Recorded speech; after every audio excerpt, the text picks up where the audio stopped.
These two guys have Minnesota sports flowing in their veins. Mackey and Judd on Score North and ScoreNorth.com.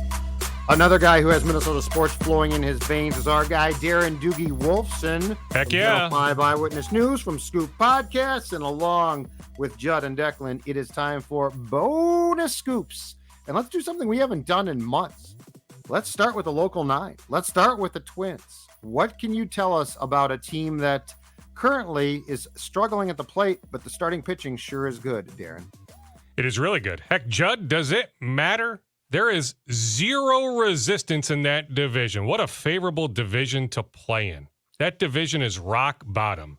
If you go up and down the 6 divisions in baseball, which to me, there's not much separation now league to league, right? Because of the schedule, the way it is now set up, right? So, I mean, I think we can make more comparisons than ever, like American League Central to National League Central. Bottom line is the American League Central stinks. I mean, right now the Twins are on pace to win 88-ish games. The Tigers are on pace to win like 76. The Guardians, 75 or 74. So right now, the Twins are on pace to win the Central by double-digit games. But it's not about winning the division. It's about ending this 18-game playoff losing streak. So in that regard, Judd, I can tell you, they're already strategizing internally at Target Field about the trade deadline, that there's a thought that the obvious sellers will sell earlier than, the last week of July. Now, that can fluctuate, right? Like a team like the Cardinals stinks right now,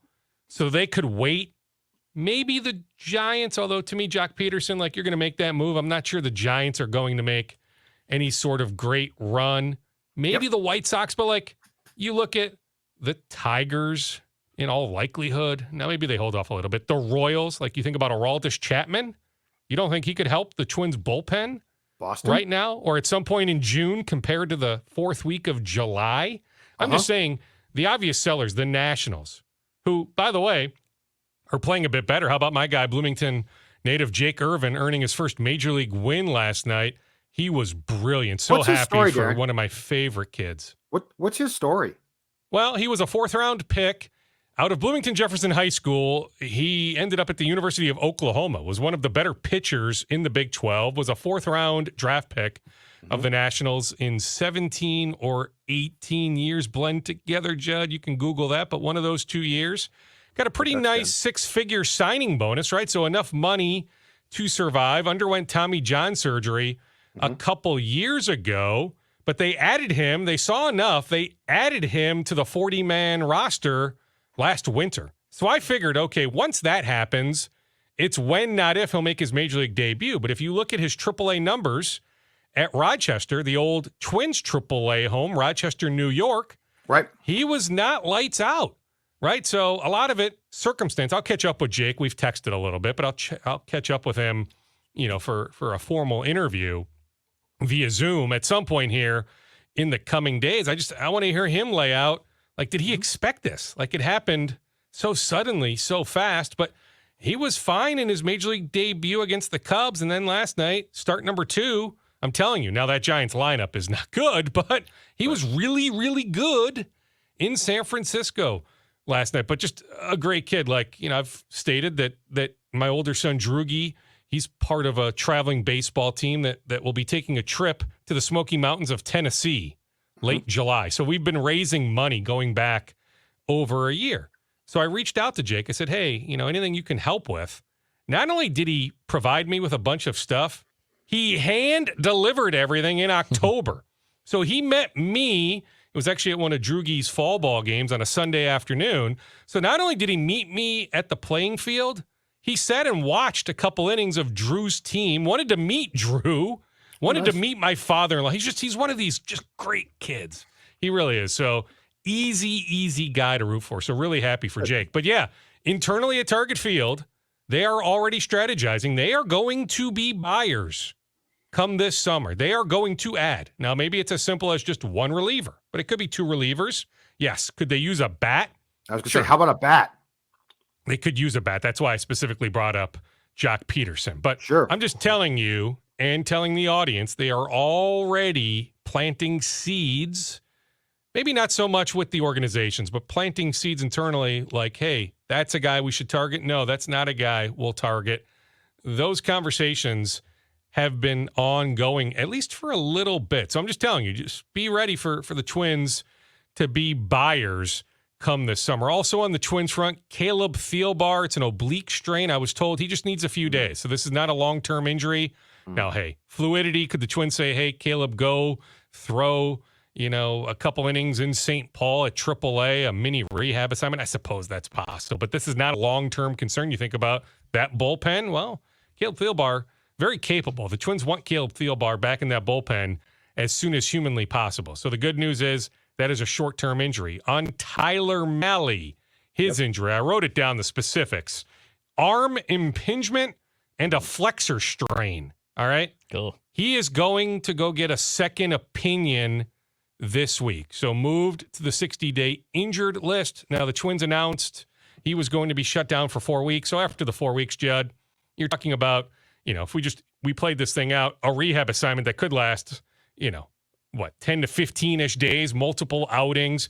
You start pushing the calendar out, being moved to the 60-day injured list, not much different than the time frame if he hadn't gone on the 60-day when the Twins think he has a chance to be back. But there's the potential for this being longer term. He has to think about his long-term outlook. He is in a contract year. So anyway, Tyler Mackey seeking out a second opinion this week. Then on Kyle Farmer, he's close. I mean, he's done everything you need to see at AAA with the St. Paul Saints. He had a wire removed from his mouth yesterday. So it's possible the Twins wait a day. Like at some point here in the next handful of days, the Twins are going to activate Kyle Farmer. Then the question is it Jose Miranda that goes down, which wouldn't surprise me, or is it Willie Castro? You figure it's one of those two down, Farmer activated. I just wonder if they wait. Now, could it be today? I suppose it could be today, but I wonder if they just wait a day after he had that wire removed yesterday. Dukes with Mackey shelved and Kenta Maeda also kind of shut down here. I take it Louie, Varland, Bailey Ober, they're going to get every opportunity to kind of just take these guys' spots, and I guess good problems to have, right? If they're still pitching well by the time those two are healthy, I feel like both of them will get more than one opportunity or two to obviously prove that they belong in this rotation. Yeah, amen, Declan. Absolutely. I mean, I was over at CHS Field last Thursday, right? Kirilloff got the call Friday. Yeah, so I caught up with Alex on Thursday, but I also caught up with Randy Dobnak, and I was talking to some Saints people like, the Saints have been the AAA affiliate of the Twins for what? This is year three? Like, it's not even close. The depth in St. Paul, even at Wichita AA, compared to 2022 and 2021, I'm telling you, it's a blowout. I mean, the Twins had Derek Rodriguez, who wasn't great in his last outing. Derek Falvey was at CHS Field 1 week ago, last Tuesday, for that day game.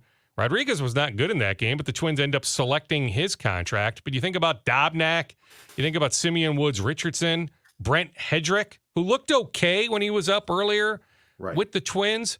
So they have some options. Even Aaron Sanchez, who made a spot start or two last year, he would have to be added to the 40-man like Dobnak, but he's at AAA. I'm just saying, they have more depth than ever before at AAA. But yes, for the foreseeable future, Declan, Varland, on the mound tonight at Target Field against the Padres. Yes, Louie Varland and Bailey Ober will be given every opportunity to run with this thing. Dukes, I saw our friend Sean Aronson of the St. Paul Saints. I Love think him. Snarkily tweeted, my former boss, one of my big mentors in this industry. Sean is the best. Snarky tweeted that, if Brooks Lee keeps dominating at AA, you may as well call him up to St. Paul because the Twins end up plucking all the good players from St. Paul to their major league roster. If Brooks Lee, who I believe was a minor league player of the week in the organization, he had tore the cover off the ball. I have a feeling, I'm not saying it's going to be accelerated, but we probably might even see him in St. Paul this summer. Wouldn't you say so? Oh, absolutely. Yes, we will see him in St. Paul this summer. Declan, I wonder if we see him in Minneapolis before the year is over. It's when, not if. He is the number one prospect in the system. He wowed so many people in Fort Myers during spring training. The Twins are still surprised. He got all the way to them. What was it? Pick 7 last summer in the draft, right? Just a godsend. But he is, I'm telling you now, hey, every guy struggles. Mike Trout struggled his first, couple hundred at-bats or even more than that, right? So I'm not expecting Brooks Lee, when he gets up to the Twins to just be dominant from day one. That is so rare. Sure, it's happened. There are examples, but there are more examples of guys struggling early. But I'm telling you, Brooks Lee in so many ways is a can't-miss prospect. So, yes, we will see him in St. Paul at some point. I'm telling you, the better question to ask is, do we see him at Target Field before the season is over? Speaking of prospects, it sounds like Royce Lewis is ahead of schedule.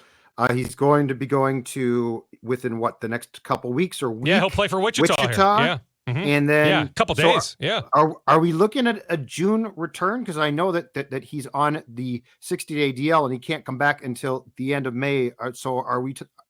Is there an expectation that he could return around June 1st? And I guess my question off of that is there a chance that if he does, he could come here as the third baseman, and if Jose Miranda continues to struggle, he could go back to St. Paul for a little bit of a tune-up? Yeah, I mean, I think Miranda needs a little bit of a tune-up. You don't look not good. Unheard of. Guys go down, come back up, but I think right now Miranda needs the league's adjustment, a little seasoning at AAA. Yes, That's why I wonder. I'm telling you, when Kyle Farmer is activated, is the corresponding move at some point here? Would not be surprising whatsoever. But yeah, Royce Lewis, he'll start a rehab assignment in Wichita, then he'll transition to St. Paul at some point.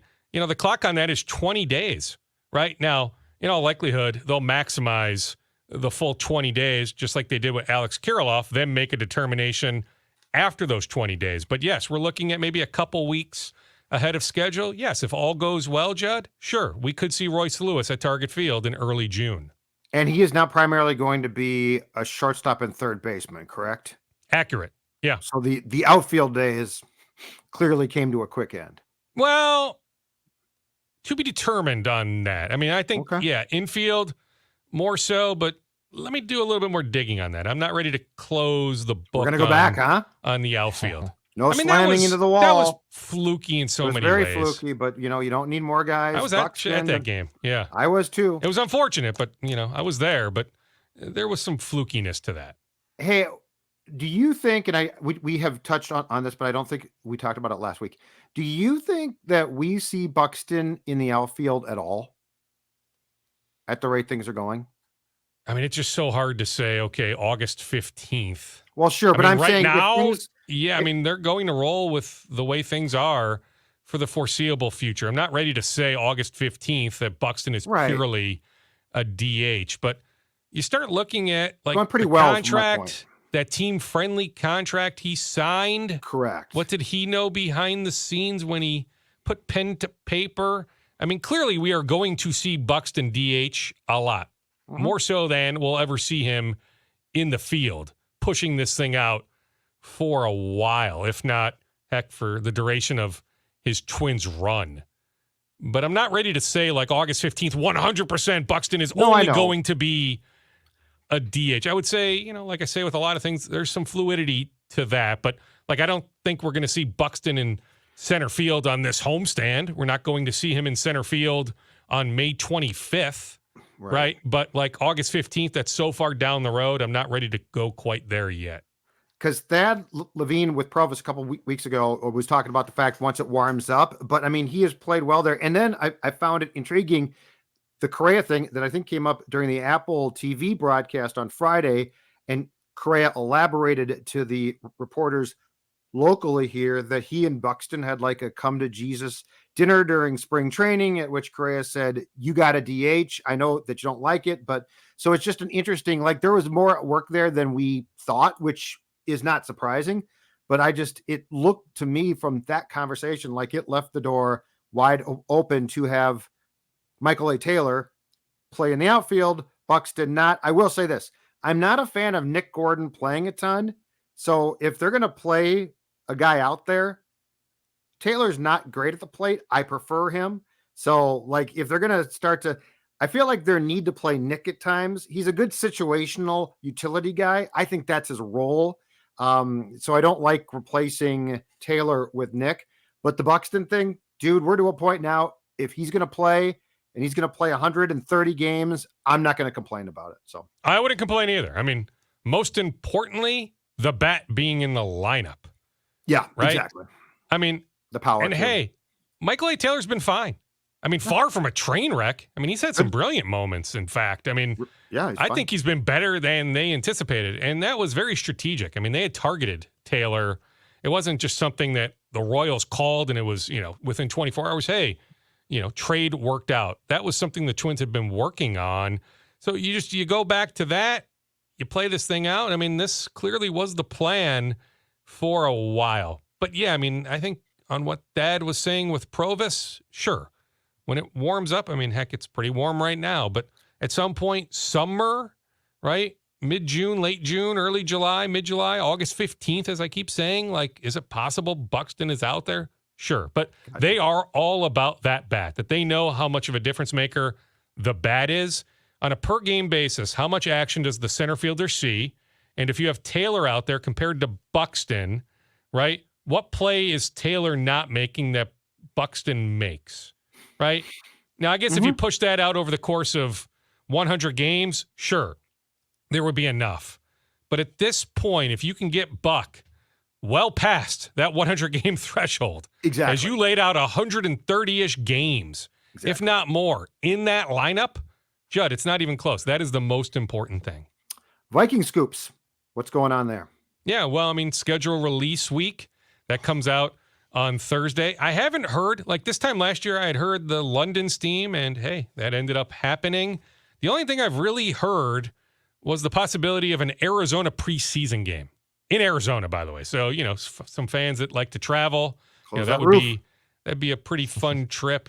Yeah, sure. But hey, can't go wrong going to Vegas Arizona game, in mid to late August. Yeah. Vegas. Make it there's late. some fun road trips. Gambling, booze, football. What more Heck could you want for debauchery? Heck yeah. I mean, maybe Thursday morning when I join you guys again, maybe I'll have a little bit more steam with the release, 6 o'clock Central-ish on Thursday night. But right now, as I sit here, I don't have, outside of that Arizona preseason note, which isn't even fully confirmed, so maybe put that under the reckless speculation, umbrella, right? But I'll throw it out there for sake of the conversation. Otherwise, I haven't heard a whole lot of buzz. Looking forward to being out there on Friday. The Vikings, I mean, a lot of these rookie contracts are mere formalities. I know they got the 5th rounder done. The idea is to get a lot of these guys. Maybe Addison takes a little bit longer, but the idea is to get these guys signed by the time they hit the practice field on Friday. So those are, some immediate transactions. Haven't heard anything new on Daniil, Zadarius, Dalvin. I'll continue to say I see Dalvin elsewhere. Zadarius, they want him, Judd. They do. Brian Flores wants Zadarius Smith. That has been vocalized to Zadarius Smith.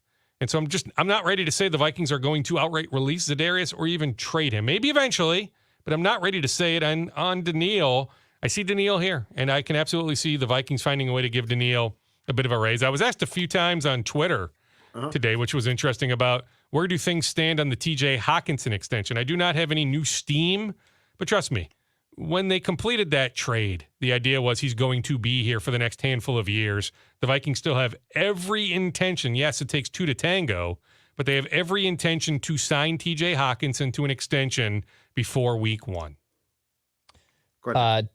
Dukes, with the schedule also coming out, I know you don't have any leaks on it, but I personally feel like, and this may be selfish of me, and I know is this your mock schedule? Judd did a mock schedule. I know he did, and I'll give you one. I'll give you one of them, and you tell me likelihood of this happening. What about when Patrick Mahomes comes here, Sunday Night Football? I believe what, Judd? You had that week. November at some point. November, sometime. Sunday night game, week like the 9, 19 10 or something. Well, I mean, the new rules are not every team needs to be in prime time, but we know this. Coming off 13 wins, the Vikings are going to be in prime time at least once, if not a few times.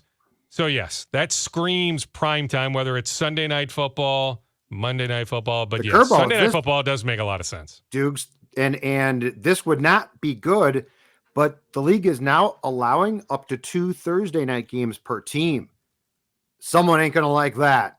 Like, that's a problem. You do not want 2 Thursday night games. Like, I guess if you get Thanksgiving and a third, that's not, unprecedented, I don't think. But if you get 2 actual Thursday night tilts, there's going to be some ticked off teams. Oh, big time. That's now, not helpful. Is there a way to align it where you could play 2 consecutive Thursdays? So, yeah, that first Thursday would stink. Or if you're coming off a bye, Yeah, Then you maybe. would play that following Thursday. I mean, teams wouldn't necessarily like that, but that would be a lot better than a Sunday to Thursday turnaround 2 times during the 17-game season. So I just wonder if there's different things they can do to make that happen. I mean, we see it all the time. I mean, the Cowboys, right? They play on Thanksgiving, then they play that next Thursday. Right? I mean, That's true. I foresee something like that happening. Maybe this year it's the Lions, not the Cowboys, but you figure one of those teams, or maybe it's one of the visiting teams, but you figure, one of those teams that plays on Thanksgiving is also going to play that following Thursday. Maybe it's 2 teams that play among the 6 teams that play on Thanksgiving, right? That 2 of those teams end up meeting the following Thursday. Yep. So my speculation also in my mock schedule, Dukes, involved this. What about Christmas Day, triple header, second game at Philly? 3:25 kick. Ooh. Vikings at Philly as part of because they went to it last year, basically gave the middle finger to the NBA and said, you play your 5 cute games. We're the NFL. And if I'm not mistaken, Christmas is on a Monday now, so they're going to do it again. So I'm just throwing it out there as a possibility.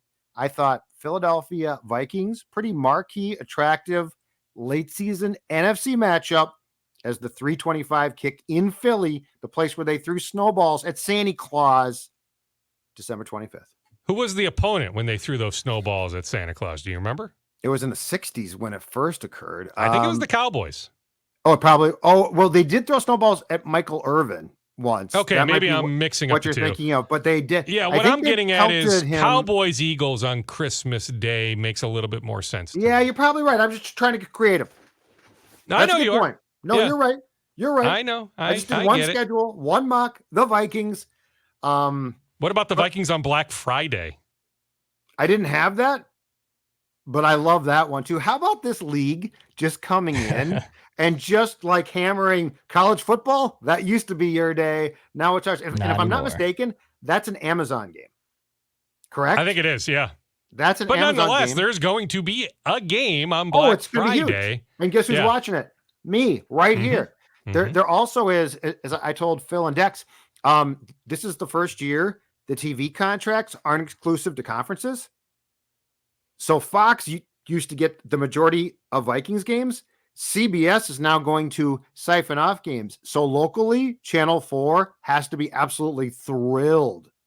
And I'm Fox sure has to be sort of ticked off because now it sounds like as they do the schedule, they're going to make decisions. And I don't know how, if it's going to be some type of, they pick games or what, but there's going to be a lot more games potentially on Channel 4 than there have been in the past, because it's not the National Football Conference goes to Fox and the American Football Conference goes to CBS.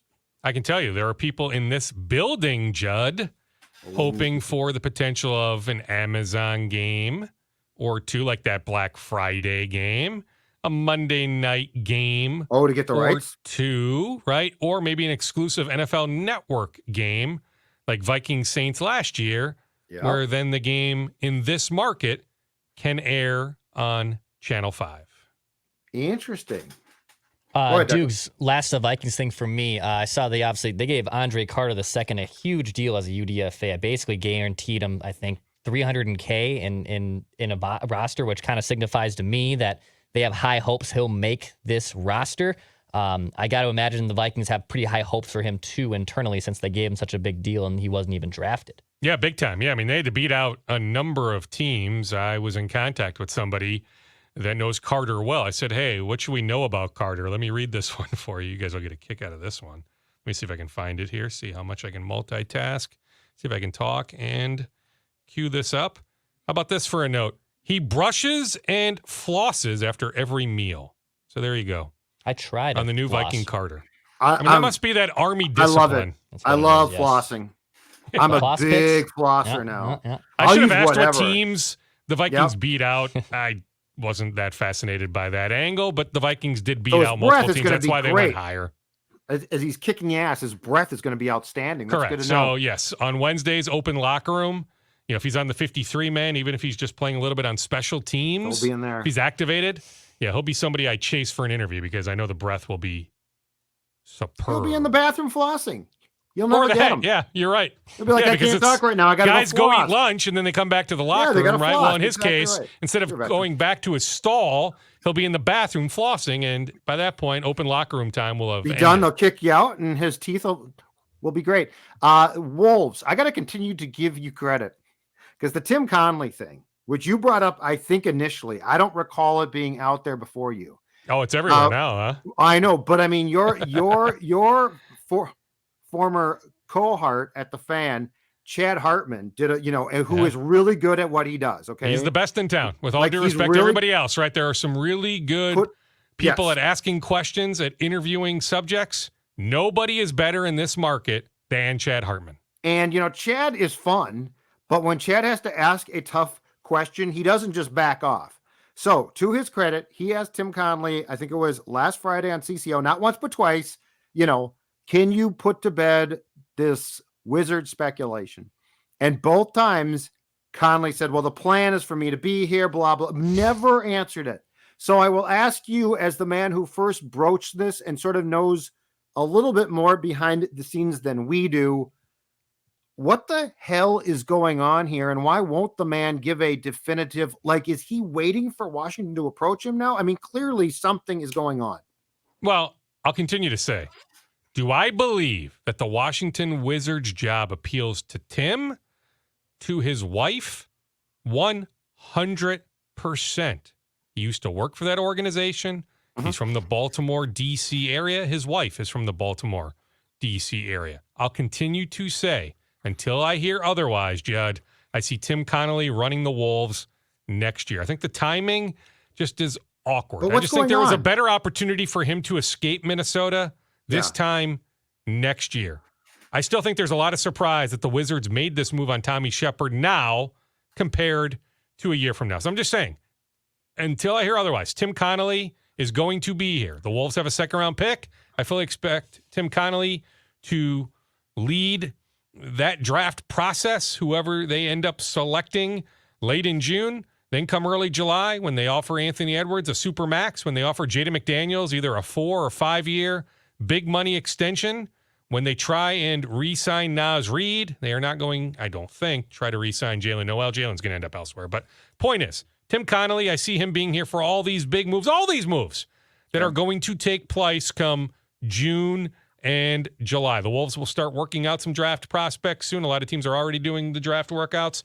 Tim Connelly is going to be in the gym for those workouts. I see Tim Connelly remaining as the Wolves' president of operations, but I just think it's hard for him. I also think just he's not great at answering that question. Shouldn't be that hard, but I just don't think that's a skill he has. I've had some other people compare him to Mark Coyle, right? And I like Mark, right? But that he's got some Mark Coyle in him. Maybe not real comfortable in front of the camera, even though he's done it plenty, but just not his forte, right? He gave me great advice on my dog if I should be in the crate or not. When the first week he was here, he answered that question pretty straightforward. I know. I mean, he's done enough interviews, but I just don't think it's one of his favorite things. But bottom line, I see Tim here, but that job absolutely appeals to him. Now, I said, going back weeks, I fully expected Washington to at least come calling. I don't know if they've come calling or not. Milt Newton, who used to work here, now with the Bucks, he's in the mix. Trajan Langdon, who was once up for the Wolves job back in 2019, he is said to be in the mix. I had an NBA contact tell me to watch the name Jeff Peterson. He's the Brooklyn Nets assistant GM. It's when, not if, Peterson will get a chance to run a front office. But I haven't heard yet that Ted Leonsis, maybe Ted, the Wizards owner, goes back to 2019 and says, well, Tim, we chatted in 2019. I tried to make you my leader of the front office, and you said, no, I'll stay in Denver. So maybe Leonsis is like, hey, Tim, just let's go back 4 years. You had a chance to come here, and you decided to stay in Denver. So why would I approach you again? But I told you, I thought at least Washington would make some sort of inquiry, whether directly with the Wolves to chat with Tim or through back channels. Tim has representation, right? I mean, Tim has people working on his behalf, right? So through back channels, just find out, hey, would he have some interest? But that job, absolutely. And I get it, Judd. Like, he's from there. But answer the question. But dude, answer the question. Absolutely. Like this it's not that hard to evasiveness say is just- definitively, yes, I will be here. I plan Right. on being here. The Wolves Right. gave me one heck of a That's what I was gonna contract. say. Yes. I will honor that I contract. made a It wouldn't trade be that tough. Altered the franchise. I plan to see this through. I am going nowhere, Chad. Thank you very much. Correct. That's my point. So yeah, so once again, I mean, he did it in the, season wrap-up news conference at Mayo Clinic Square, then given the opportunity to clarify those comments with Chad late last week, he decided not to. So yes, very, very weird, but I'm telling you, he is, well, to use his verbiage, planning. But I'm just telling you, I see Tim Connelly here this summer. I see him here next season. Final scoops. I chatted with Elijah Hawkins, new Gophers point guard, this morning. So he gets done with his visit over the weekend. He heads back to D.C. Then he told Ben after he got back to D.C., Ben Johnson, hey, I'm in. I want to be a Gopher. Ole Miss, Utah, Richmond, North Carolina State. Some pretty good programs. They tried to get Hawkins in for a visit. They said, no, don't commit to Minnesota. So the Gophers did a good job securing that commitment. So the optics appear right now. Now they still have, some roster flexibility. But right now the starting backcourt is Elijah Hawkins and the Pepperdine transfer, Mike Mitchell Jr. Both guys last year shot the three above 40%. Now in Hawkins' case, he went from 29% as a freshman to 46% as a sophomore. That is one heck of a leap. So he was not a good three-point shooter his freshman year at Howard. But you think about his accomplishments. So he played at legendary DeMatha Catholic. Oh, yeah. DeMatha, right? I mean, that's one of those legendary high school programs. He was a McDonald's All-American nominee at one point. Now they whittle the list and all that. But he was a good high school player. 5'11", though, right? It was during COVID. Recruiting was weird. He ends up at Howard. Howard goes to the NCAA tournament for the first time in 31 years last year. Mm-hmm. He was a big reason why, right? Double-digit scorer, led them in assists. Like without Elijah Hawkins, Howard doesn't break this 31-year drought. So he had a very accomplished run at Howard, now transitions here to Minnesota. I also spent a little bit of time right before I hopped in studio here with Craig McDonald from Minnehaha Academy, new Gophers defensive back. So he went to Iowa State. Then he went to Auburn a year ago. Auburn ends up firing its coaching staff.